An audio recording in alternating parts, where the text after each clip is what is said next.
You arrive in Carthage with the sea already waiting for you.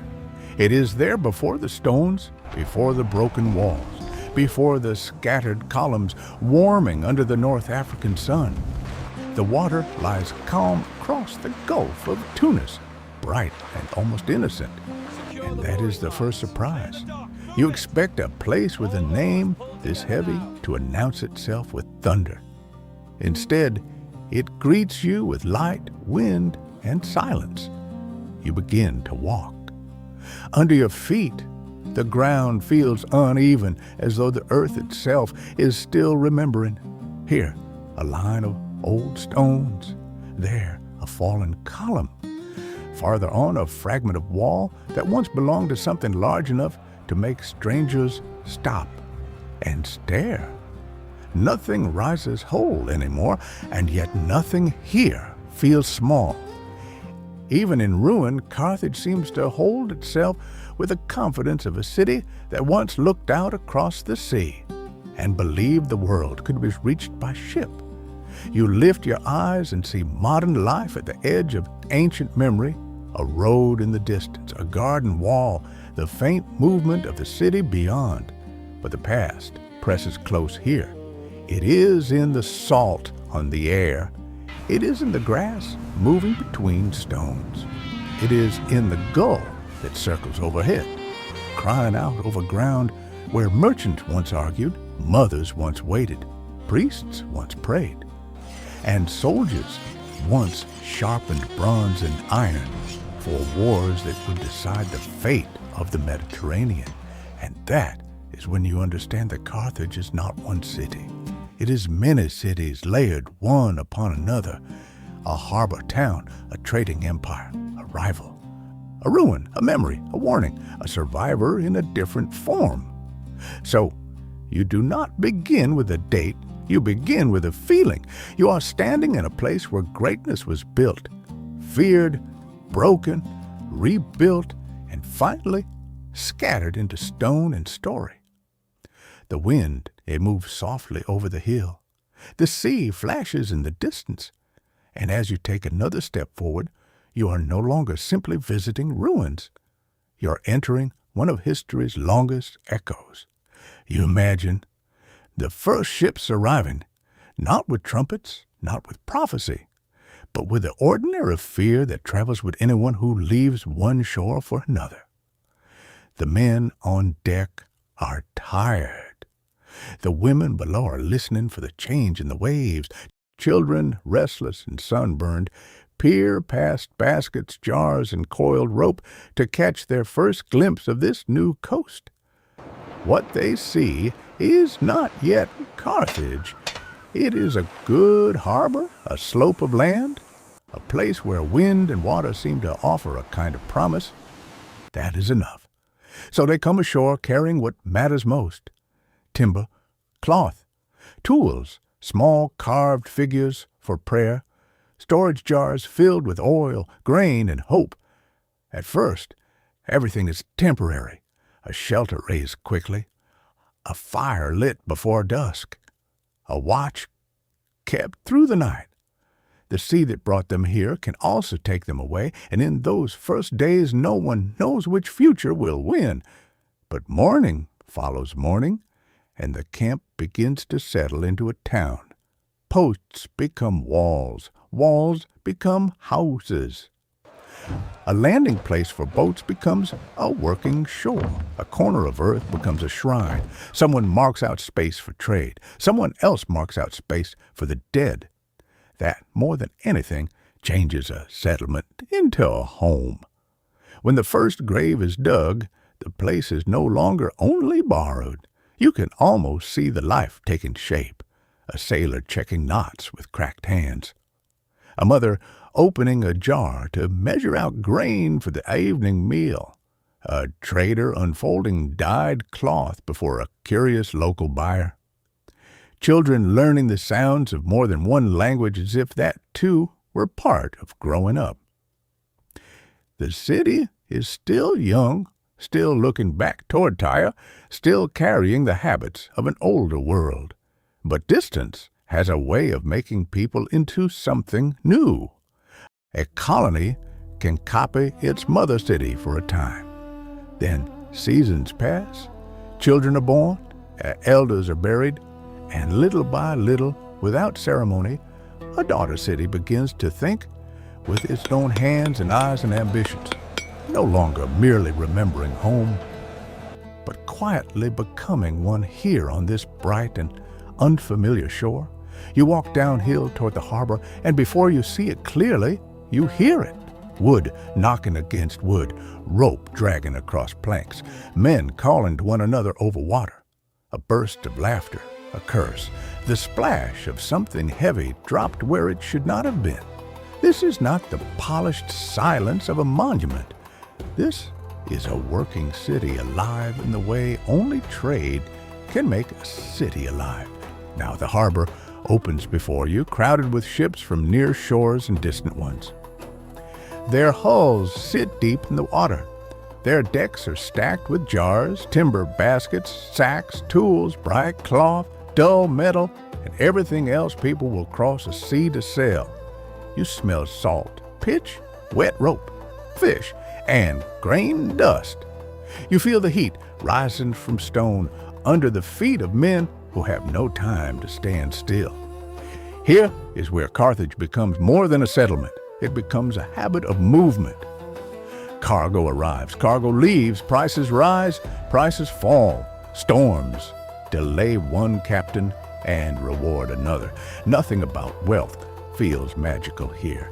It is made by hands, by memory, by routine, by people who know exactly how much can be loaded before a hull rides too low in the water.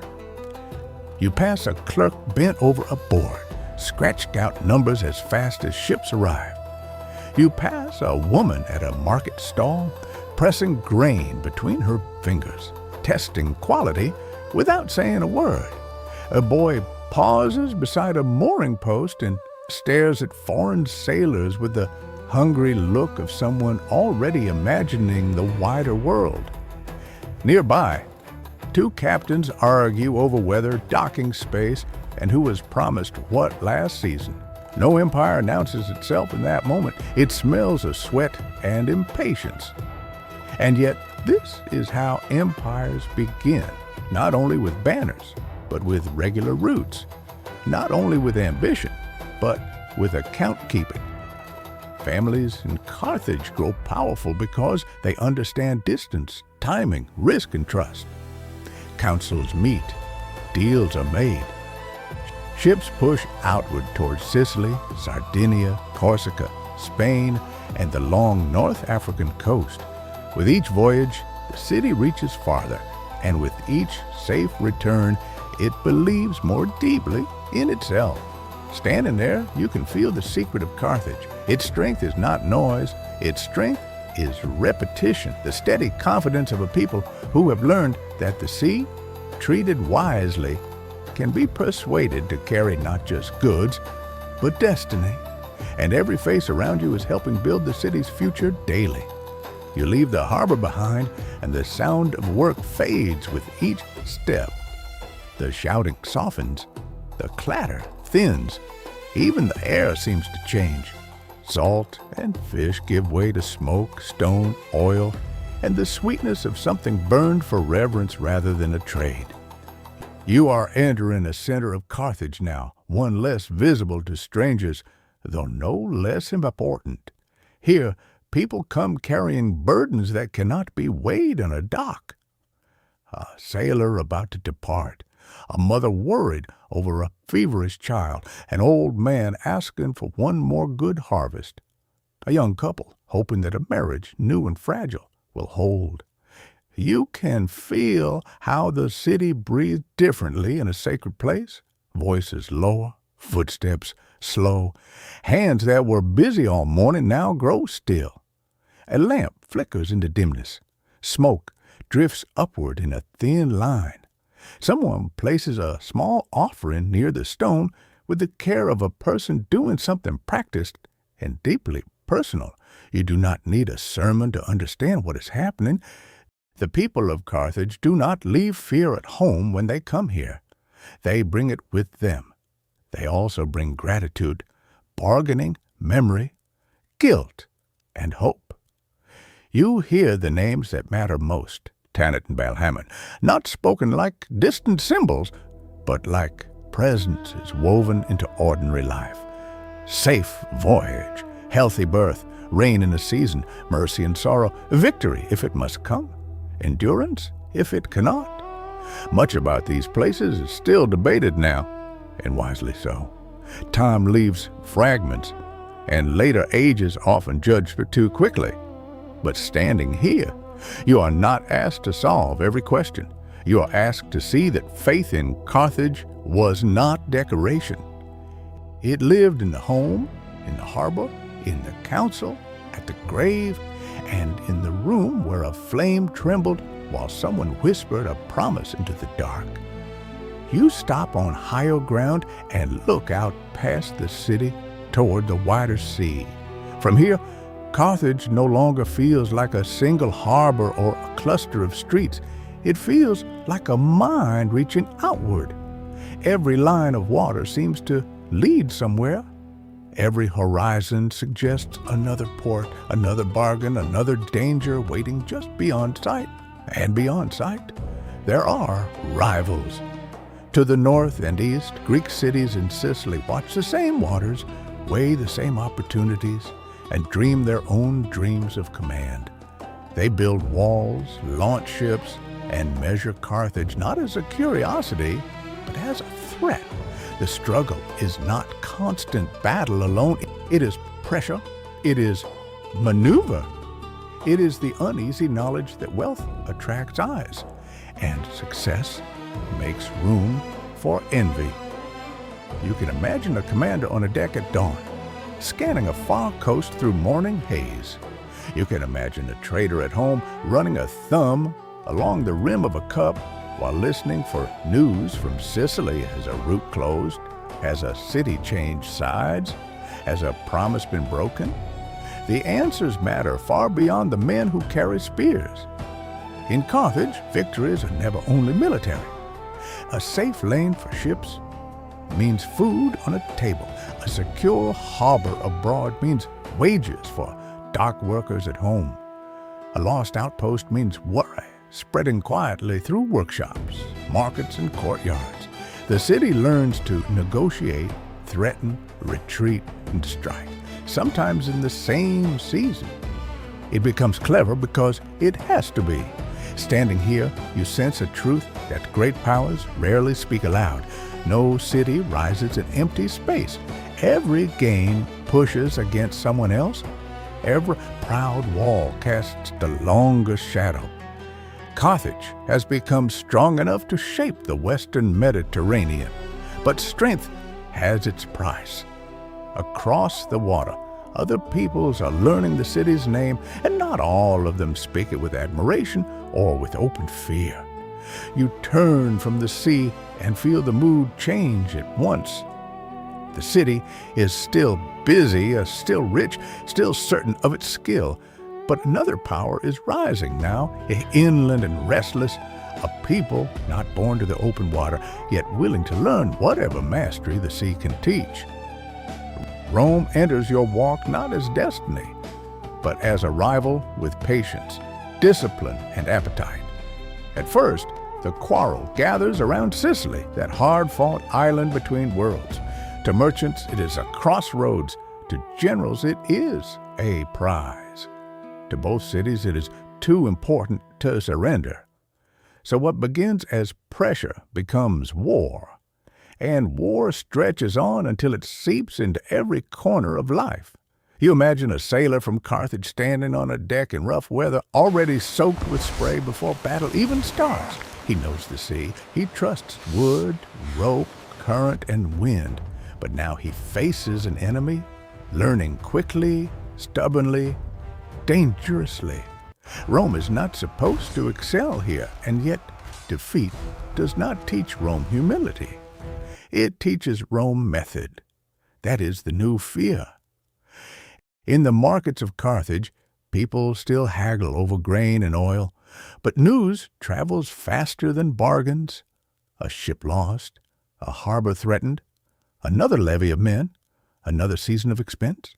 In one house, a mother listens for the footstep that never returns.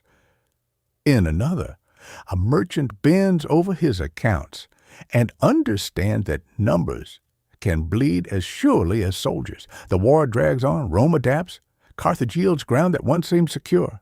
Sicily is lost. Then Sardinia and Corsica slip away as well, and the wound deepens. These are not only places on a map, they are roots, resources, habits, and confidence, all torn loose at once. You can almost feel the council chamber after the worst news arrives. No shouting at first. That comes later.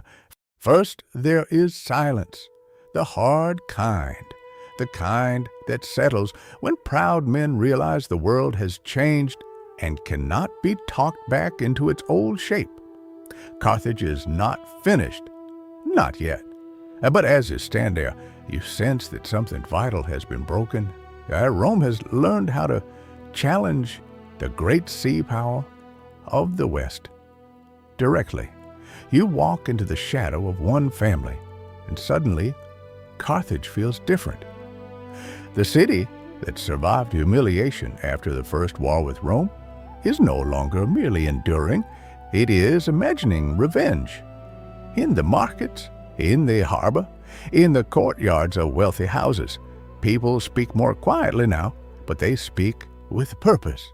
Spain has become the place where lost strength may be rebuilt. First comes Hamilcar, hard and determined, a man who seems to understand that wounded states either recover or disappear. Then Hasdrubal follows, shaping power with settlement planning and diplomacy. Then comes Hannibal, and even before he becomes legend, you can feel the force of expectation gathering around his name. He is not a statue yet. He is a son, a commander, a man raised inside the memory of defeat. Back in Carthage, hope changes the city's posture. A boy traces roots in dust with a stick, or shipmen argue over how far Roman power can really reach. A mother at the harbor waits for news and tries not to measure her life by rumor. Traders pretend to care only about price, cargo, and weather, yet every conversation bends back toward the same question: can Rome be beaten? Then the answer seems to begin on the march. Hannibal leaves Spain and drives his army toward Italy, over ground that would stop wiser men and colder armies. When you picture the crossing of the Alps, do not imagine only grandeur. Imagine hunger, broken foot, and animal breath, steaming in the air, snow blinding the eyes, men hauling themselves upward because the only choice is forward. Greatness here wears mud, blood, and frost. When Hannibal descends, Rome learns fear in a new language. Trebia, Trastevere, Cannae. The names strike like hammer blows. Whole Roman armies break, proud men die, allies hesitate. Across Italy, the impossible begins to feel possible. In Carthage, that feeling spreads like fire catching dry wood. Surely this is the turning point. Surely the old wound will be answered. But hope is not the same thing as victory. That is the sorrow threaded through every triumph of this war.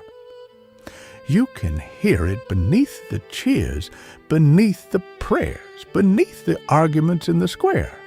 Carthage wants Rome brought low, yet wanting and finishing are different labors. Hannibal wins wonders, but wonders do not always end wars. As you walk through the memory of this city, you feel both pride and dread stand side by side.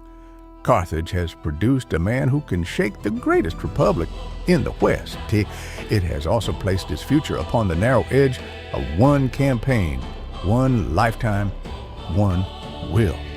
The city dreams magnificently, but in the distance, beyond every celebration, you can already sense the long shadow of unfinished work. Even now, with Rome trembling and Hannibal undefeated, the wind over Carthage carries another message. A city may trust genius, but it survives only when genius becomes support, supply, decision, endurance, and time on its side as well. You feel the turn before anyone speaks it aloud. Victories in Italy have filled Carthage with pride, but pride has begun to sound strained now, stretched too tightly across too many years. Rome has not collapsed. Rome, has endured. And while Hannibal remains dangerous, the war is changing shape in ways the city cannot fully control. News comes with a harder edge. Roman pressure grows in Spain. Allies become uncertain. Supplies matter more. Time matters more. The war that once felt like a brilliant stroke begins to feel like a test of patience, money, nerve, and unity. In Carthage, people still talk of Hannibal with awe, but awe no longer silences worry. Then Rome brings the fight into Africa. That changes everything. The danger is no longer distant, carried by rumor across the sea. It is near. Hannibal is called home, and in that moment you can almost hear the city exhale in relief and fear at once. Relief, because its greatest captain returns. Fear, because men are not summoned home from victory. They are summoned home when the homeland itself is in danger. At Zama, the long hope of Carthage meets its limit. You do not need to stand on the battlefield to feel what that defeat means. It is there in the quiet streets afterward, in the faces of men who once spoke confidently of Rome's ruin, in the careful way families begin to reckon with a smaller future. Carthage loses more than a battle. It loses its fleet, its freedom to wage war, its empire, and the belief that will alone can recover what history has already begun to take away. And yet the city does not vanish. That is important. People still wake, bargain, marry, bury, pray, and endure. Bread is baked. Children are born, Carthage is humbled and watched, but it remains alive, carrying itself with the tired dignity of a city wounded deeply, yet not erased from the earth. You walk into the last days of Carthage, and the air itself seems tighter, as if a city can sense when history has come not merely to wound it, but to end it. Rome has returned with a colder purpose now. This time, it is not looking for terms, tribute, or advantage. It has come to close the story forever. The siege tightens street by street. You imagine doors barred from within, a hand shaken as beams are dragged into place. Food grows scarce. Sleep becomes thin and broken. People listen for the next blow against the walls, the next cry from the harbor, the next rumor that help is coming, though fewer and fewer believe it. In workshops and courtyards, whatever can be turned into a weapon is turned into one. Wood, metal, leather, cloth, everything is measured against survival. And still the city fights. You see women tearing cloth into strips for bandages, boys carrying water where men are falling. Old men who remember better years lifting stones with hands that should have been resting. Smoke settles into hair, skin, clothing, until even breath begins to taste of ash. Then the fighting moves inward, a wall is lost, a gate fails, streets become battlefields, and houses become final shelters. Fire takes what iron cannot.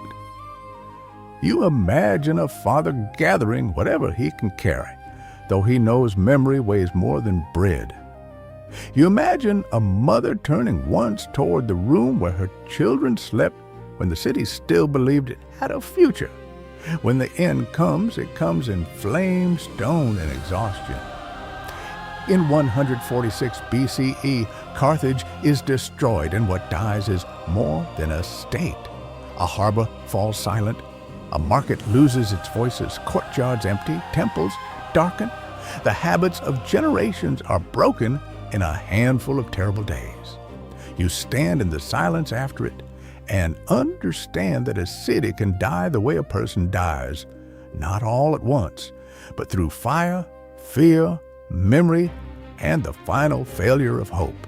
Yet even here, among ruin and smoke, Carthage leaves something behind. Not victory, not rescue, only the terrible dignity of having endured to the last stone, the last cry, the last breath, before darkness took the rest. You keep walking, and that is the strange thing. After so complete an ending, there is still another beginning waiting ahead. The ash cools. Years pass. Empires make practical decisions that grief would never choose. And Rome, which once swore Carthage must die, discovers that the place where Carthage stood is too useful to ignore. So the city rises again, not the old Carthage, not the proud Punic capital that faced Rome across generations of fear, but a Roman city built over memory, rubble, and buried resentment. You imagine laborers setting fresh foundations into earth that still holds blackened traces of what came before. Stone is cut, leveled, lifted, and fitted. Streets are marked. Public buildings begin to take shape. The conqueror has returned, this time not with fire, but with plans. Soon you are walking through a different city altogether. Wide streets, public baths alive with voices and steam, villas with painted walls, warehouses full of grain and oil, forums where business, law, and ambition mingle in the same afternoon heat. Roman Carthage becomes one of the great cities of North Africa, prosperous enough that people elsewhere depend on its fields, its merchants, and its ports without ever seeing the ground beneath them. Yet, as you move through this new prosperity, the old city never fully leaves. A family name survives. A habit of speech survives. An old prayer lingers in a household. Somewhere beneath a Roman floor lie the stones of an earlier room, touched by hands that never called themselves Roman at all. Children race through streets their ancestors once defended against the power, now ruling them. A teacher lectures, a lawyer argues, a merchant counts coins. An olive farmer waits for rain. Life has not become simple, only successful, in a newer language. That is the unsettling wonder of this place. Rome destroyed Carthage, then rebuilt it so magnificently that the city became vital once more, though under another name, another law, another pride. You stand among columns and foundations and understand that cities are rarely only one thing. They are palimpsests of hunger, labor, memory, and rule. Beneath every fresh stone, something older remains, not always visible, not always honored, but never entirely gone from the ground beneath your feet. You walk onward and notice another change, quieter than conquest and deeper than architecture. The city still has its baths, courts, markets, and harbors, but its prayers are changing. The old shrines have not vanished all at once, yet new voices rise among the streets, speaking of suffering, mercy, judgment, forgiveness, and eternal life with a new urgency. Carthage becomes a Christian city slowly, then unmistakably. You can picture a crowded room before dawn, lamps burning low, neighbors pressed shoulder to shoulder, listening as a reader unfolds a text copied by careful hands. Outside, carts still creak over stone. Traders still argue over price. Children still chase one another through alleys. But inside, a different kind of kingdom is being imagined. Soon those gatherings are no longer hidden corners of city life. Churches stand where other sacred places once gathered devotion. Bishops preach to crowds that do not always agree because Carthage, even in faith, remains argumentative, intelligent, and alive. You can almost hear the sharp exchange in a courtyard after a sermon one believer insisting on another on discipline, both certain they are defending truth. Yet the most lasting part of this change is not debate, it is devotion carried into ordinary hours.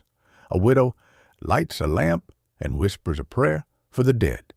A scribe bends over a page, copying words meant to outlive him. A laborer crosses himself before beginning the day. The city changes its prayers, but it does not stop being itself.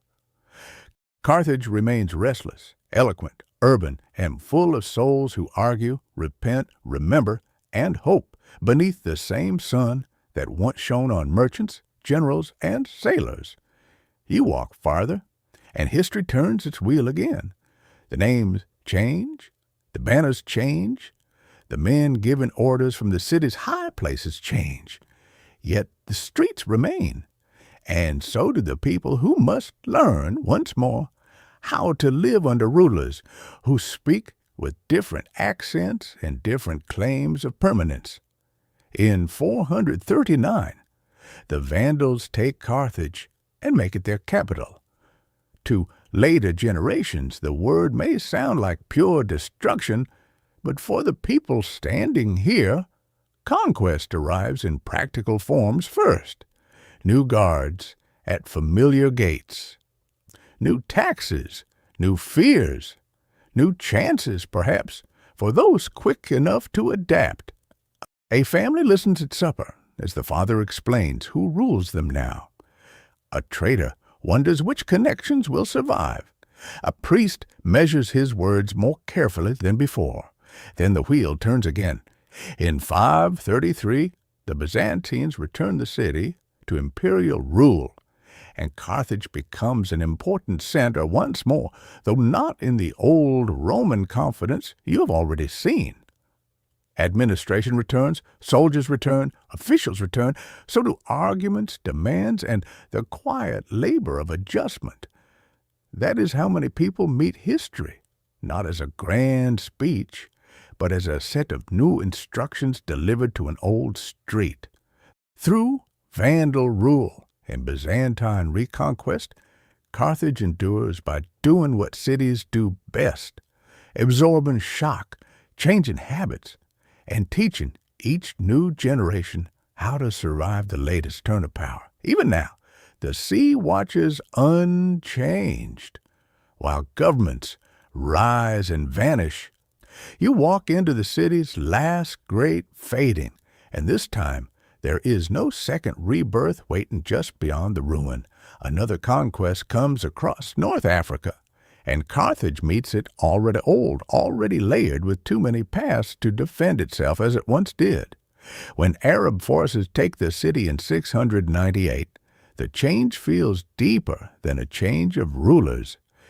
You can sense it in the thinning confidence of the streets, in the way abandoned places begin to outnumber busy ones, in the knowledge that Carthage will not recover its old place again. Nearby, Tunis begins to rise, and that is how cities sometimes die, not in a single blaze, but by surrendering their future to a neighbor. People leave.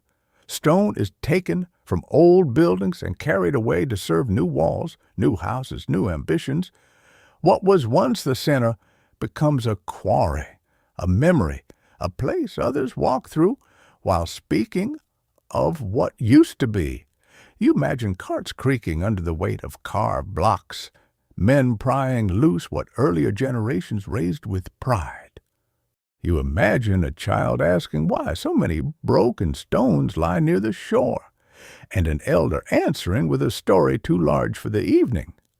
By then, Carthage has become something rarer than power. It has become memory itself, still visible, still touched, but no longer the city that commands the horizon. The sea remains, the wind remains, the hill remains, but the life that once made Carthage feared and magnificent has moved elsewhere, leaving behind stone, silence, and the first long shape of legend in the shadow of rising Tunis nearby ever after. You return now to the ruins as they are today, and at first they seem too quiet to carry so much history. A column base sits in the grass. A broken wall holds its line against the years.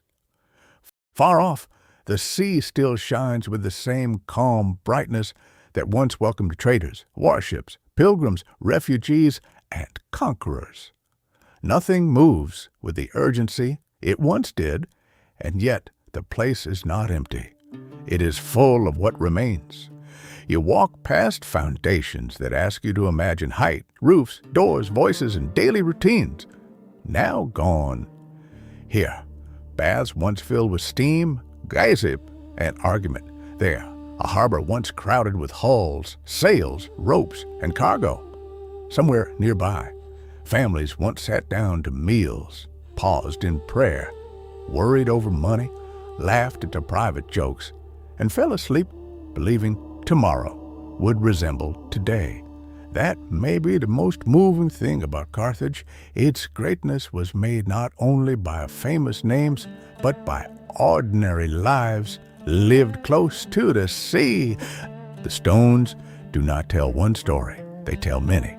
Phoenician hope, Punic ambition, Roman order, Christian devotion, Vandal rule, Byzantine return, Arab conquest, Tunis rising nearby, loss after loss, and still something endures.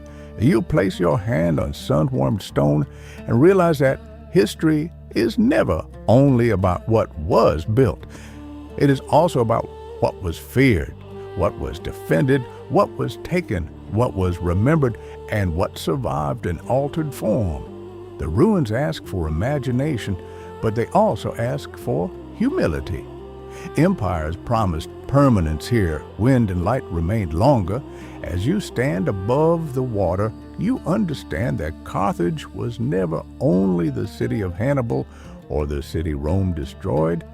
It was also the city of dock workers, mothers, priests, scribes, sailors, merchants, children, laborers, farmers, widows, and the dead, all of them leaving something behind. And that is why the place still speaks, not because the stones are whole, but because they are broken. In their silence, you hear effort, pride, faith, grief, and endurance layered together. You leave slowly with the sea before you and the ruined city behind, knowing that some places do not disappear. They wait in memory until someone walks among them and listens again. You remain a moment longer as the afternoon light softens over the hill. The sea, which carried founders, traders, armies, prayers, and ash, is still there before you, patient as ever. That may be the last lesson Carthage gives you. Cities rise by skill, courage, hunger, faith, and luck. They fall by pride, pressure, violence, time, and change. But the shore endures, and the wind keeps moving over stone long after the voices have gone. So you take one final look. You stand where one of the great cities of the ancient world once faced the water and believed its future could be steered like a ship. Now there are ruins, sunlight, grass, and silence, yet nothing here feels empty. Loss remains, memory remains, your human effort remains, and as you leave Carthage behind, you understand that history is not only what was built, it is what was loved, defended, ruined, remembered, and never fully allowed to disappear.